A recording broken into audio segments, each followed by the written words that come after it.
은혜가 여러분의 삶에 또 여러분의 가정에 가득하시기를 주님의 이름으로 축복합니다. 오늘 예배 마치고 8시부터 우리 본당 의자를 이제 교체하는 작업을 해요. 그래서 청소도 다 하게 되고 그렇게 됩니다. 그래서 오늘은 기도를 늦게까지는 하지 못할 것 같아서 죄송하다는 말씀 먼저 전해드립니다. 전 우리 미체교회 식구들이 하나님의 마음에 모셔두고 살아가시기를 주님의 이름으로 축복합니다. 목회를 하면서 많은 사람들을 만나고 상담해 보면서 그 과정 중에 깨닫는 것이 있습니다. 신앙을 가진 사람들도 크게 두 부류로 나눠질 수 있는 것만 같아요. 하나는 진짜 마음을 다해서 하나님을 사랑하며 신앙생활을 하는 사람들이 있고, 또 한 부류는 마음에 진짜 하나님을 사랑하는 것은 아니고 그냥 그렇게 신앙생활 하는 사람들도 제가 적지 않게 보게 됩니다. 우리 28절 말씀 한번 같이 먼저 읽어볼게요. 시작. 또한 그들이 마음에 하나님 두기를 싫어하매 하나님께서 그들을 그 상실한 마음대로 내버려두사 합당하지 못한 일을 하게 하셨으니 그들이 마음에 하나님 두기를 싫어했다, 이렇게 이야기하고 있습니다.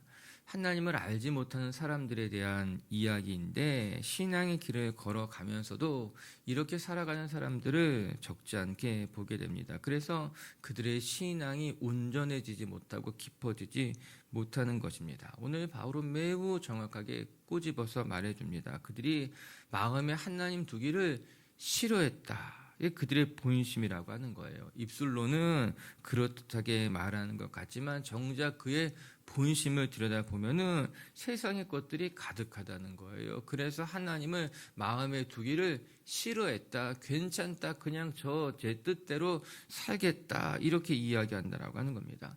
실제로 상담을 해보면 그 마음 중심에 있는 것이 하나님이 아닌 경우들이 많습니다. 진짜 하나님을 사랑하는 것이 아니라 세상의 것들이 가득하죠. 세상의 것을 더 많이 사랑하죠. 그래서 하나님이 계실 곳이 없습니다.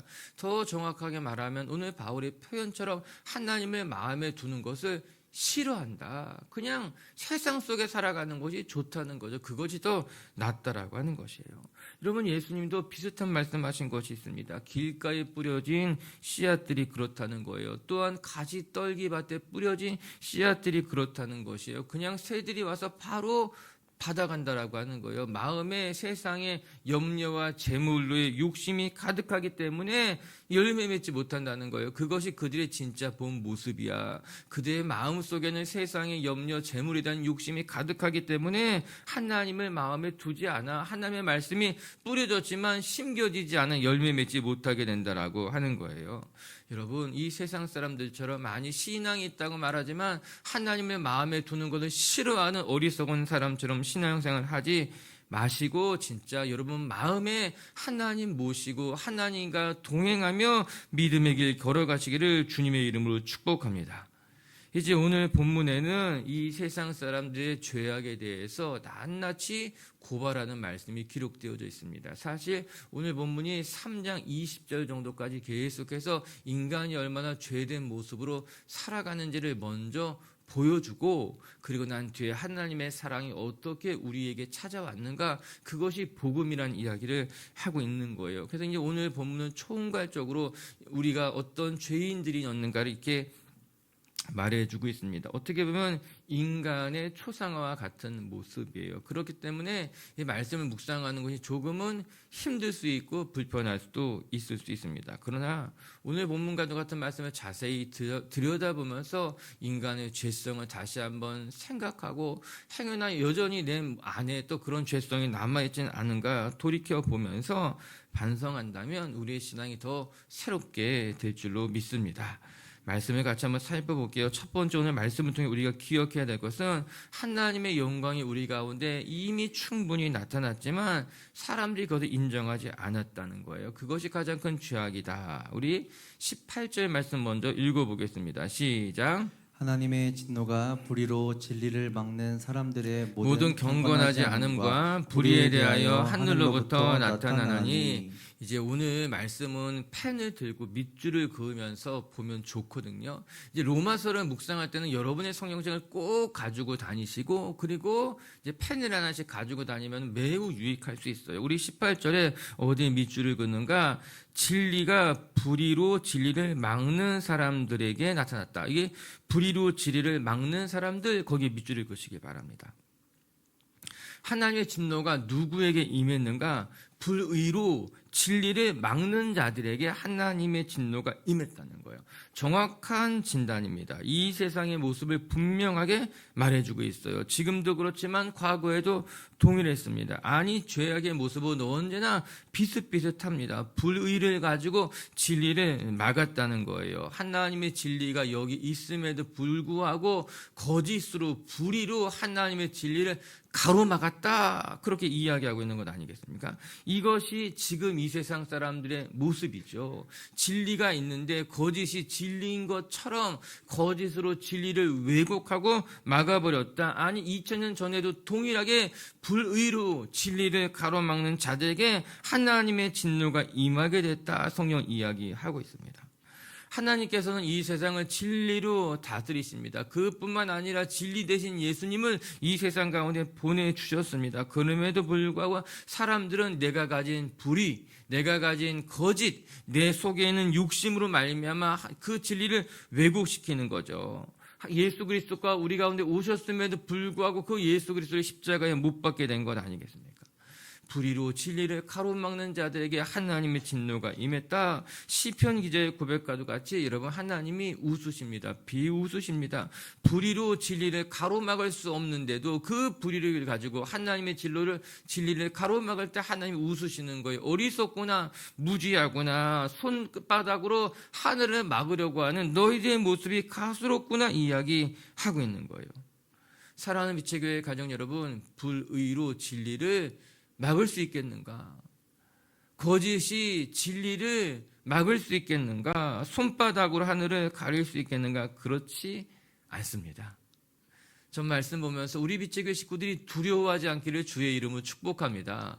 우리 빛의 교회 식구들이 조급해하지 않기를 주님의 이름으로 축복합니다. 거짓이 진리를 가로막고 있는 것 같지만, 불의가 진리를 가로막고 있는 것 같지만 그렇지 않다, 그럴 수 없다. 언젠가 하나님의 진리가 드러날 것이고 진리로 세상을 심판하게 될 것을 믿으면서 여러분, 불의를 가지고 진리를 가로막는 어리석은 인생이 되지 않기를 주님의 이름으로 축복합니다.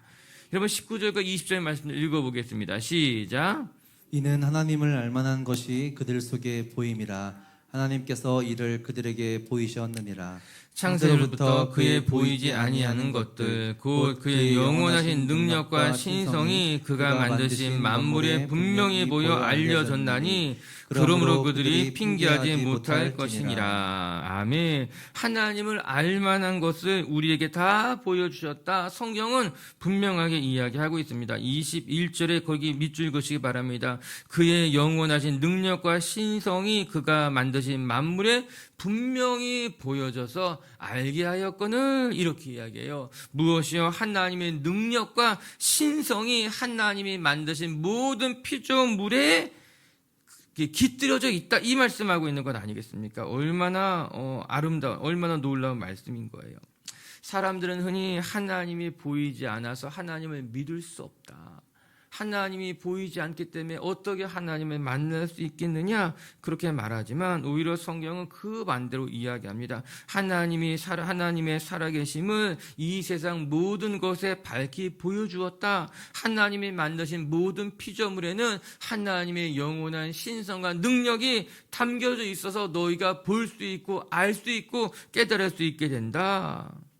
저는 이 말씀에 100% 이해하고 공감합니다. 여러분, 세상 모든 것에는요, 하나님의 존재가 깃들여져 있는 거죠. 그래서 우리가 볼 수도 있고 감사할 수도 있고 하나님과 동행할 수 있는 거예요. 가만히 눈을 들어 바라보게 되면요, 하늘에도, 그리고 산과 바다에도, 불어오는 바람 속에서도, 모든 것 속에는요, 정말 창조주 하나님의 숨결이 다 담겨져 있는 거. 그래서 무엇을 보아도 하나님을 느낄 수 있고 어디에 가도 하나님이 계시다는 것을 알 수 있음에도 불구하고 사람들이 불의로 진리를 가로막아서 그렇지 않다라고 이야기하고 있는 거예요. 20절의 말씀이 얼마나 아름답습니까? 놀랍습니까? 하나님의 능력과 신성이 피조물에 보여져 있다는 거예요. 분명하죠. 그래서 무엇이라고 나옵니까? 너희가 핑계치 못할 것이다. 사람들이 계속해서 핑계한다라고 하는 거죠. 하나님이 보이지 않아요. 하나님을 만질 수 없어요. 하나님이 어디 계셔요? 하나님이 보이면 내가 믿을 텐데 보이지 않는다. 그렇게 사람들은 핑계를 대지만 하나님 무엇이라 말씀하시는가? 핑계 대지 마. 내가 얼마나 너를 사랑하는데, 내가 지금까지 너를 어떻게 지켰는데, 오늘 우리에게 말씀할 수 있는 거예요. 하나님 느껴지지 않습니다. 하나님 답답합니다. 그때 하나님 핑계 대지 말아라. 너 너무나 부끄럽지 않냐? 왜 사람들은 하나님의 영광이 이곳에 있음에도 불구하고 보지 못할까요? 하나님의 영원한 능력과 신성이 이 모든 것에 깃들여져 있는데도 불구하고 왜 하나님은 보지 못할까? 21절, 22절 읽어보겠습니다. 시작. 하나님을 알되 하나님을 영화롭게도 아니하며 감사하지도 아니하고 오히려 그 생각이 허망하여지며 미련한 마음이 어두워졌나니 스스로 지혜있다나 어리석은 되어. 아멘. 하나님을 알되 하나님을 영화롭게 하지도 않기에, 여러분 이 말씀 기억해야만 합니다. 우리가 하나님을 알아요. 하나님을 믿어요. 그럼에도 불구하고 우리의 삶이 하나님을 영화롭게 하지 못하며 우리의 신앙이 점점점 무뎌지게 될 수밖에 없는 거예요. 하나님을 알아요. 말씀의 깨달음이 있어요. 그런데 말씀대로 살지 못하면 우리의 신앙의 능력이 사라지게 되는 거예요. 여러분, 우리의 신앙의 능력이 언제 나타나는가? 어떻게 나타나는가? 너무너무 간단해요. 내가 믿는 믿음대로 살아가면 그때부터 능력이 나타나기 시작됩니다. 순종하라 말씀하면 순종하는 거예요. 하나님의 은혜가 나타나면 감사하는 거예요. 내 삶의 모든 것을 가지고 하나님을 영화롭게 하려고 몸부림치게 되면은 그 삶에 하나님의 능력이 나타나게 되죠. 하나님의 역사가 나타나게 되는 거예요. 그런데 하나님을 알고도 하나님을 영화롭게 하지 않을 때에 하나님이 보이지 않습니다. 그러면 하나님이 계시지만 알지 못하게 되는데, 오늘 그 말씀하고 있는 것 아니겠습니까? 말씀을 좀 더 정확히 들여다보면요, 여러분 21절에 그렇게 나와요. 오히려 그의 생각이 허망하여지고 마음이 어두워졌나니, 여기 미치고 싶습니다.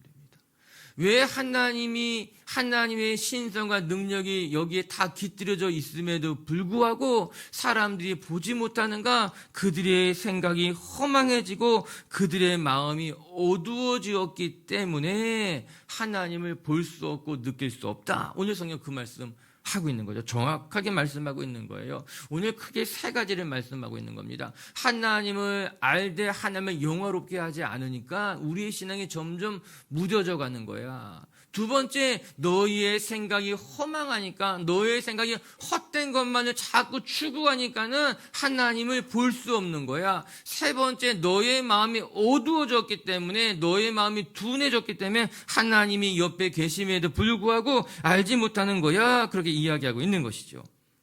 그래서 22절에 이렇게 나오는 거죠. 그들은 어떠냐? 스스로는 지혜 있다 말하지만 정작 그들은 어리석은 사람이라고 하는 거예요.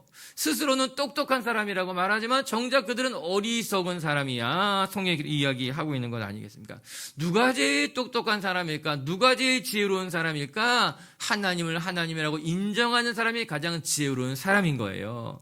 여호와를 아는 것이 모든 지혜와 지식의 근본이거늘 어리석은 자는 하나님을 인정하지 않는다고 이야기하고 있는 것 아니겠습니까? 하나님이 우리 곁에 계신 것을 보고 알고 느끼고 고백하는 사람이 지혜로운 사람이지, 우리 마음이 허망해지고 우리 생각이 허망해지고 마음이 어두워지며 하나님을 보지 못하게 될 것이다. 오늘도 우리 빛의 교회 성도 여러분들이 여러분의 생각이 허망해지지 않기를, 여러분의 마음이 어두워지지 않기를, 그래서 오늘도 우리 곁에 계신 하나님, 모든 만물, 모든 피조물 속에 함께 계신 하나님의 신성과 능력을 볼 수 있는 분들 되시기를 주님의 이름으로 축복합니다.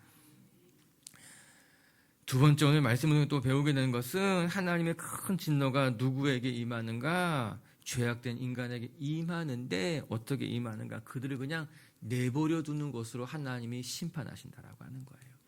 세상의 가장 무서운 심판은 그냥 우리를 내버려 두는 거예요. 우리 24절도 계속해서 읽어보겠습니다. 시작. 그러므로 하나님께서 그들을 마음의 정욕대로 더러움에 내버려 두사 그들의 몸을 서로 서로 욕되게 욕되게 하게 하셨- 하셨으니 아멘. 거기 24절에 내버려 두사 여기 동그라미를 치세요. 하나님의 진노가 어떻게 우리에게 임하셨는가? 불로 임하고 바람으로 임하고 재앙으로 임하고 뭐 그렇게 임하시기도 하지만 오늘 바울이 우리에게 귀한 교훈을 가르쳐 주죠. 하나님의 진노가 그들에게 어떻게 임했냐? 그냥 그들을 내버려 두었다라고 하는 거예요. 사실 오늘 본문에 중요한 동사가 두 개가 나타나는데 전반부에는 나타나사라는 동사였어요. 하나님의 영광이 우리에게 나타났다는 거죠. 두 번째는 내버려 두사라고 하는 동사인 거예요. 이 두 개의 동사가 오늘 본문을 꿰뚫고 있는 아주 중요한 동사들이에요.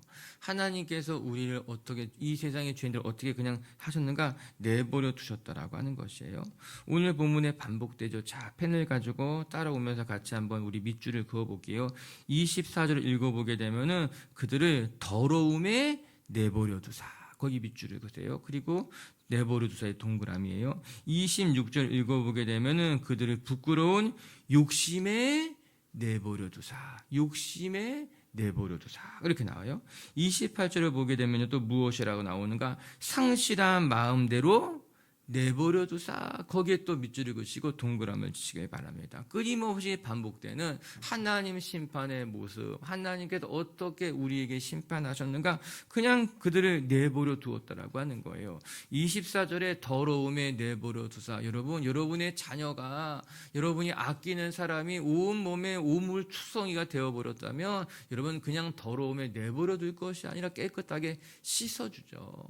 왜? 내 자식이니까 깨끗하게 씻어주는 거예요. 26절에 욕심에 내버려 두사. 욕심대로 살아가면 죽어요. 욕심대로 살아가면 우리의 삶이 추악해져요. 그래서 사랑하는 사람이 욕심을 부리면 부모가 뭐라고 말합니까? 욕심내지 말라고 말하는 거예요. 왜 욕심내지 말라고 말해요? 그 욕심이 너의 삶을 망가뜨리니까 간혹가다 부모들이 자녀에게 욕심을 내야 돼. 여러분 이것처럼 무서운 말이 없는 거예요. 진짜 자녀가 욕심내면 어떡하려고 그래요? 너 너무 욕심이 없는 것 같아. 너 좀 욕심이 있었으면 좋겠어. 그래야지 살 수 있어. 그 말을 듣고 자녀가 진짜 욕심을 내면 어떡하려고 그래요? 무서운 거예요. 욕심이 얼마나 무서운지 우리가 알아야만 되는 거예요. 그런데 하나님께서 인간의 죄악들을 보시고 그냥 욕심에 내버려 뒀다. 28절에 보면요, 상실한 마음을 그대로 내버려 두었다는 거예요. 하나님이 회복하거나 위로하거나 다시 만져주지 않고 상실한 대로 그냥 내버려 두었다 이야기하고 있는 거죠. 이것이 하나님의 심판 중 가장 두려운 것이다. 사랑하는 빛주교의 가족 여러분, 하나님이 우리의 길을 막으시면 그거 축복인 겁니다. 우리가 죄를 질 때, 우리가 실수할 때, 우리가 어리석은 길로 빠져들었을 때에 하나님이 우리를 딱 가로막으시고 더 이상은 안 돼, 더 가서는 안 돼, 막으시는 것이 하나님의 축복이지 그냥 그대로 내버려 두는 것이 하나님의 축복이 아니라고 하는 거예요.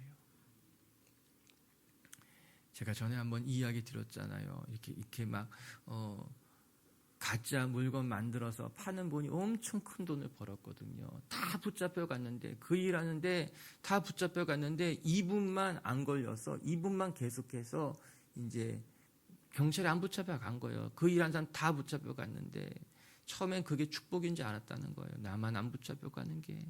그 나중에는 그것이 정말 내 삶이 무너지는 거였구나.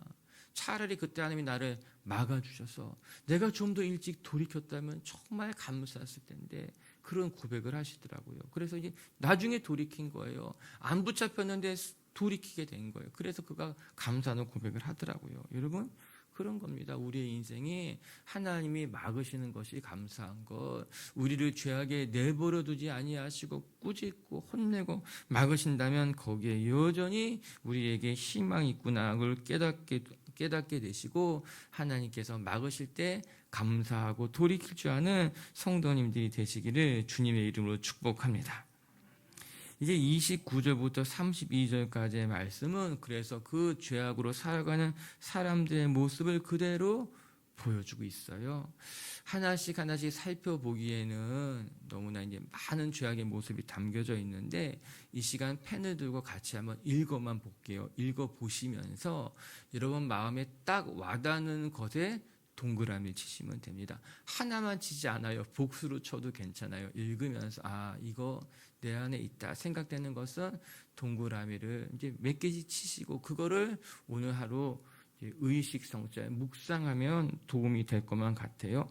우리 29절부터 32절까지 말씀을 한 절씩 읽어보겠습니다. 시작. 곧 모든 불의, 추악, 탐욕, 악의가 가득한 자요, 시기, 살인, 분쟁, 사기, 악독이 가득한 자요, 수근수근하는 자요, 비방하는 자요, 하나님께서 미워하시는 자요, 능욕하는 자요, 교만한 자요, 자랑하는 자요, 악을 도모하는 자요, 부모를 거역하는 자요, 우매한 자요, 배약하는 자요, 무정한 자요, 무자비한 자라. 그들이 이 같은 일을 행하는 자는 사형에 해당한다고 하나님께서 정하심을 알고도 자기들만 행할 뿐만 아니라 또한 그런 일을 행하는 자를 옳다 하느니라.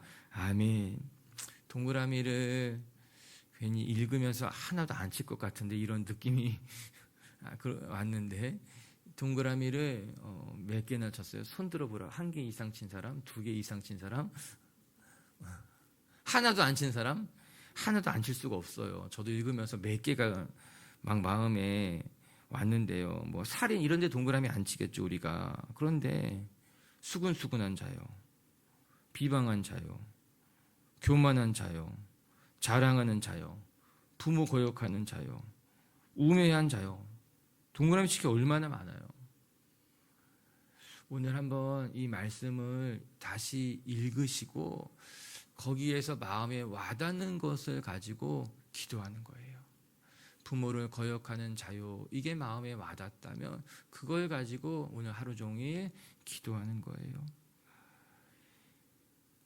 시기하는 자요, 그것이 마음에 와닿으면 시기라는 단어에 동그라미를 치고, 교만한 자요, 그것이 마음에 와닿다면 거기에 동그라미를 치고 하루 종일 묵상하는 것이 그게 큐티예요. 그냥 오늘 아침에 설교 듣고 끝났다가 아니라 오늘 새벽에 기도했던 것을 가지고 하루 종일 묵상하면 그때 비로소 우리는 쉬지 않고 기도하게 되는 것이고 계속해서 묵상할 수 있게 되는 것입니다. 전 우리 안에 있는 허물을 외면하는 것이 아니라, 우리 안에 있는 죄악을 외면하는 신앙생활이 아니라 우리 안에 있는 죄악을 마주대하고 그 죄악을 가지고 몸부림치면서 우리가 세상 이제 세월 흘러가면서 점점 나이가 들수록 욕심과 죄악을 하나하나 쌓아가는 것이 아니라 우리 안에 있는 죄악을 하나하나 걷어내면서 나이 들어가시길 주님의 이름으로 축복합니다. 그게 나이 들어가는 거예요. 점점 나이가 들수록 욕심도 늘고 시기도 늘고 걱정도 늘고 살아가는 것이 아니라, 진짜 나이 든다는 것은 무엇인가 하면은 내 안에 죄의 목록이라고 하거든요. 이것이 다 있는데 나이 들어가면서 이 죄된 덕목을 하나씩 하나씩 벗어버리는 것. 시기하던 사람이 시기하지 않게 되고, 교만하던 사람이 교만의 짐을 벗어버리게 되고, 분쟁하던 사람이 하나씩 하나씩 다 벗어버리고 주님 만나러 갈 때는 진짜 아무런 죄악도 없이 주님 앞에 나아가는 것이 그게 나이 들어가는 것이고 성숙되어져 가는 것이다 싶습니다. 그렇게 오늘 놀이비치그 식구들이 오늘 본문의 모습이 좀 불편할 수 있겠죠. 우리의 초상화 같은 거니까. 그러나 그 죄악된 모습을 다 벗어버리고 남을 바라보는 잣대로 오늘 본문을 바라보는 것이 아니라 내 자신을 점검하고 돌아보는 성도님들 되시기를 주님의 이름으로 축복합니다. 말씀을 정리할게요. 첫 번째, 하나님의 영광이 우리 가운데 다 나타났습니다. 그래서 하나님이 보이지 않는다, 하나님을 알 수 없다는 거 핑계치 못한다 이야기하고 있는 거예요. 오늘도 우리 안에 충만하신 하나님, 모든 피조물에 하나님의 숨결이, 하나님의 능력과 신성이 담겨져 있음을 기억하고 매 순간마다 주님을 만나고 매 순간 주님을 느끼고 매 순간 주님께 감사할 줄 아는 영적인 하나님의 백성들 되시기를 주의 이름으로 축복합니다. 두 번째, 하나님의 큰 진노는 그냥 우리를 내버려 두시는 것이다. 그것이 얼마나 무서운가를 깨닫고 여러분 죄악된 길에 그냥 걸어가지 마시고 여러분에 있는 죄된 모습, 습성, 부끄러운 것들을 하나씩 하나씩 덜어내며 더 주님 앞에 가까이 나아가는 성도님들 되시기를 주의 이름으로 축복합니다. 같이 함께 기도하겠습니다.